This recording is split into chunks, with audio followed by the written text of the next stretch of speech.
Aging isn't about slowing down, it's about stepping into your power. Welcome to Don't Let the Old Lady In, the podcast where we challenge outdated beliefs about getting older and embrace wellness, self-love, and confidence. Your host is Lori Gardner, a registered nurse and nationally board-certified health and wellness coach, and she is your guide on this journey to vibrant, mindful living. Each episode will explore topics that nourish your mind, body, and spirit and how to navigate health issues in the healthcare system as you age so you can live with energy, purpose, and joy. Let's get started. Here's your host, Lori Gardner.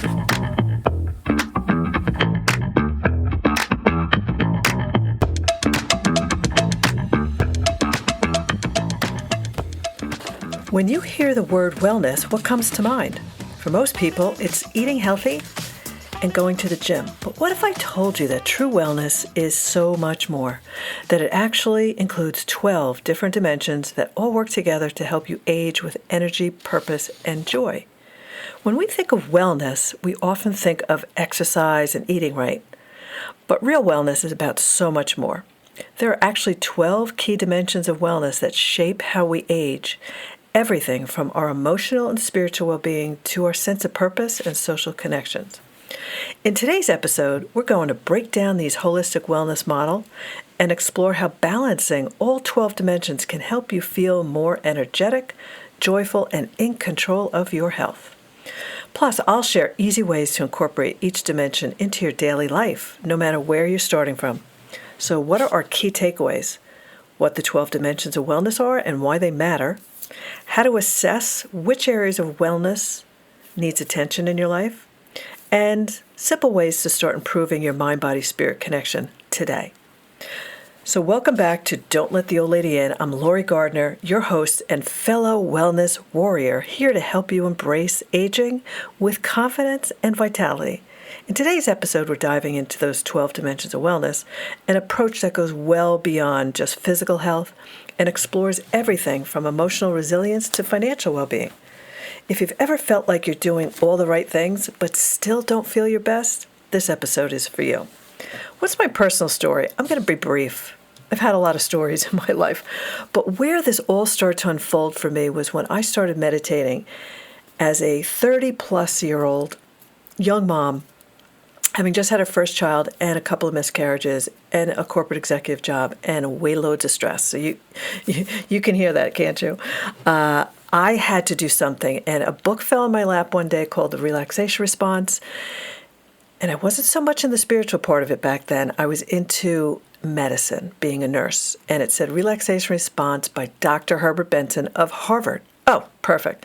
Well, so I started to teach myself how to meditate. That was the beginning of my entire journey since 30 plus years to today in my 60 plus years that I found that mind-body-spirit connection, and it's huge.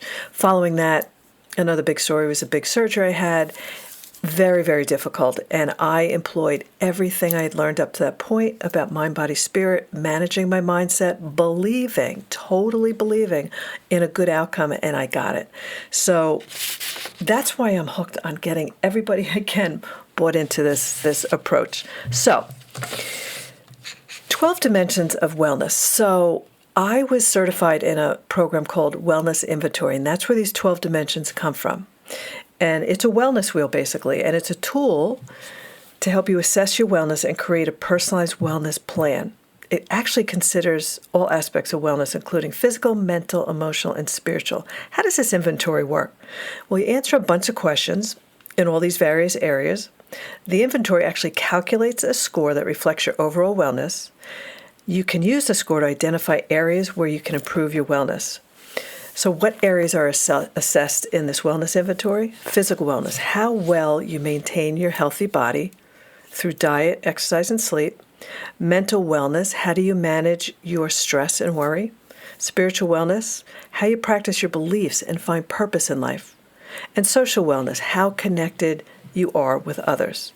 So why is this wellness inventory useful, and why do I really, really emphasize people using it? Well, you can actually develop your own wellness plan that addresses your own unique goals and needs.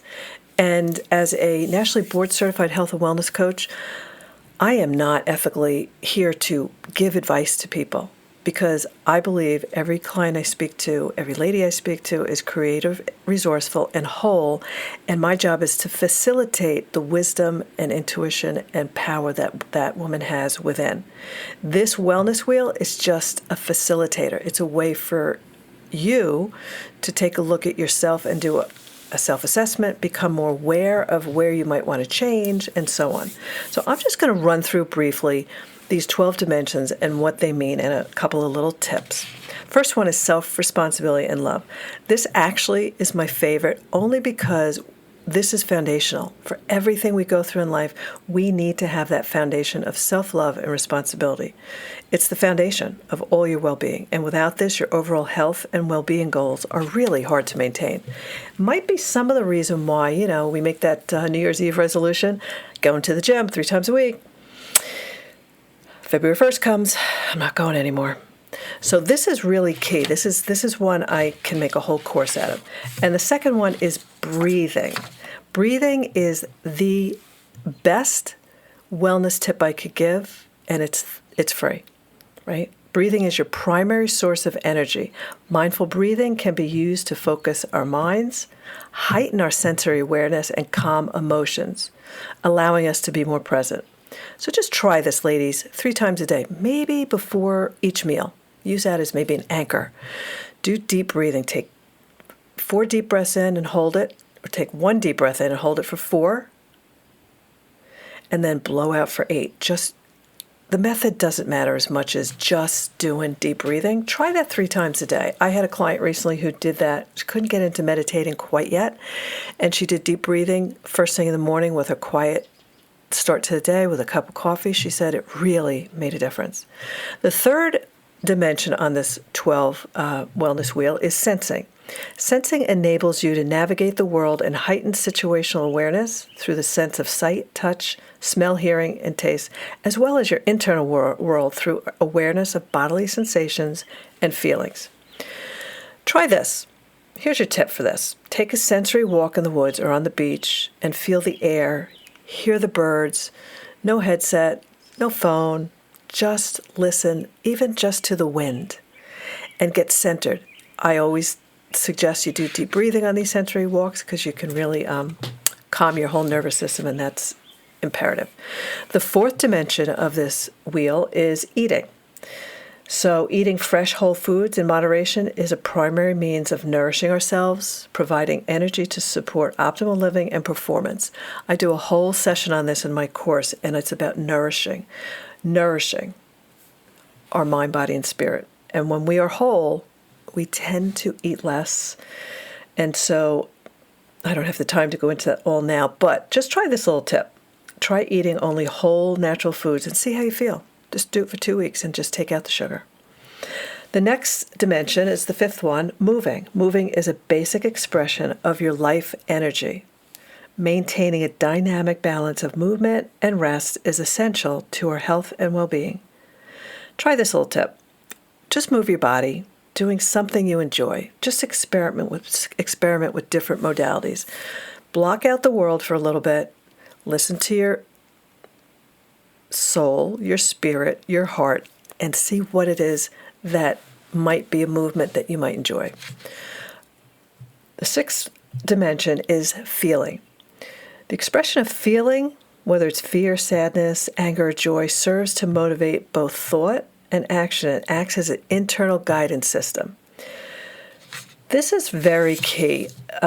So my tip here is a little bit long, but I think when we get into this dimension, which is the sixth one, feeling, and the seventh one, which is thinking, our feeling and our thoughts are pivotal. If we can manage these well, the first 5 dimensions are all about your body. It's about how you feel about yourself, feel about your body, how you're sensing things in your environment, how you're eating, how you're moving. Now we're moving into more of the mind, and our minds can really be a challenge. Our thoughts can overrule us. We can hop on that hamster wheel and let the thoughts just spin us around and around. So these next 2 are really key. So I added a little bit longer of a tip here for feeling. Think about this. Your body remembers what your mind tried to forget. Emotions are meant to move, so let them. How do you do that? A lot of times I coach a client, they'll talk about an emotion. Where do you feel it in your body? Some of us feel it in our stomach. Some of us feel it in our heads, our chest. But we have to move them. But how do you do that? So here's some ideas. First of all, don't label them as good or bad. It just is. Sadness isn't negative. Anger isn't wrong. It just is. Okay, let's start there. Every emotion is just your body trying to say something. Start by listening to your body. Try moving through it. Literally. Dance, walk, shake, stretch, cry. Try moving it through your body and moving it out. Stuck emotions need movement. Stillness can be beautiful, but stagnation isn't. You can name it. Name that emotion. Feel it. Don't become it. Say, I feel anxious right now. But don't say, I am anxious. That's putting too much on you as an anxious person. Just say, I feel anxious right now. So by naming it, it kind of creates some space between you and the emotions. And then you can use your breath. See, a lot of what I'm talking about is all holographic, is all pulling in together to make you a whole person. Exhale to release. So take that big breath in, and just as you exhale, let go of the emotion. Our breath is the body's built-in reset. So use it.